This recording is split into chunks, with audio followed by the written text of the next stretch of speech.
attack will be deadly, precise, and above all, surprising. Florida, western coast of Florida.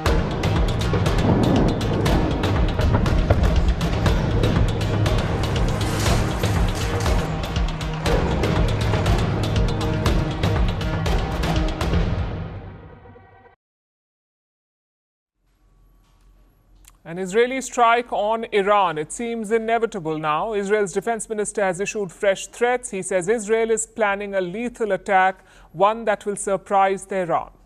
Whoever attacks us will be hurt and will pay a price. Our attack will be deadly, precise, and above all, surprising. They will not understand what happened and how it happened. They will see the results. Israel's Security Cabinet was expected to meet today to take the final call, to vote on the retaliation plan, to review their strike options, weigh all possibilities, and finally pick one option. So it's only a matter of time.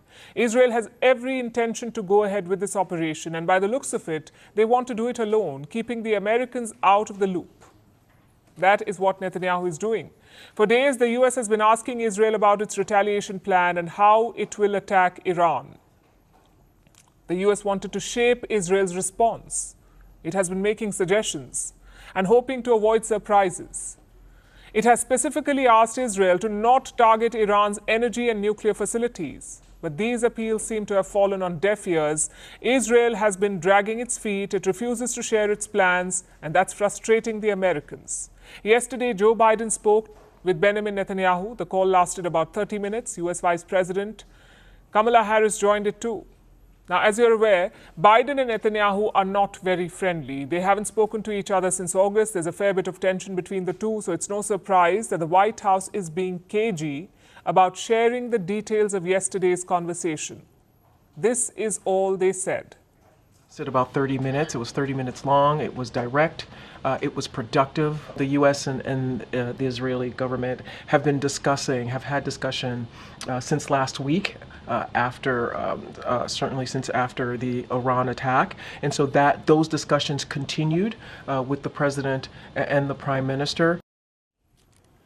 It's a classic non-statement. It just goes to show how America's ties with Israel are deteriorating and how Biden's influence in the region is fading. Israel depends on the US for security, but it refuses to share its military plans with them, even when American lives are at risk. So Washington is not taking chances. They're evacuating Americans in Lebanon. As long as the Beirut airport remains open, we will continue to make more airplane seats available daily. To date, the number of seats available continues to exceed demand. The U.S. Embassy in Beirut remains open and can help Americans who need emergency passports or other documentation. We urge Americans to take advantage of these options. The U.S. wants Americans in Lebanon to leave. It has also warned Israel to not strike the airport in Beirut and the roads leading up to it. Here is what the US fears. If Israel hits back at Iran, there will be a counter-strike from Tehran, and in such a scenario, Americans in Lebanon will be sitting ducks caught in the crossfire. In fact, Israel is already intensifying its strikes in Lebanon. Even United Nations peacekeepers are not safe. Their headquarters in South Lebanon have been hit repeatedly. 2 peacekeepers are injured. They were hit by Israeli tank fire. Meanwhile, Beirut is coming under incessant attacks.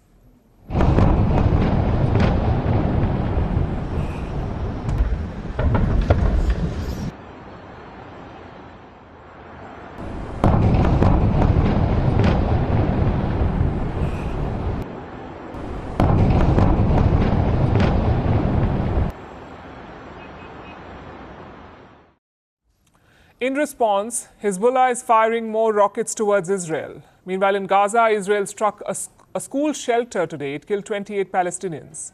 So expect a response from Hamas too.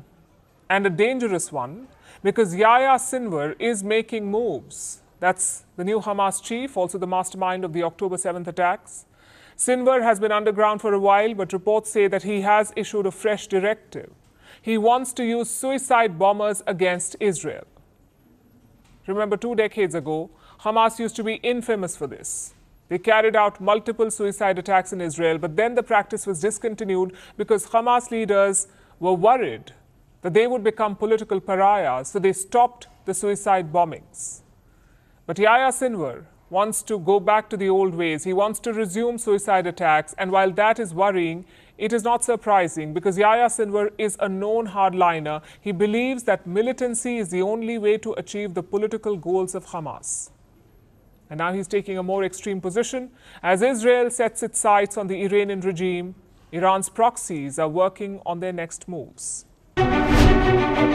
First Post decodes the U.S. election. Explains how America chooses its president. Your primer on the race to the White House. Everything you need to know about how America votes.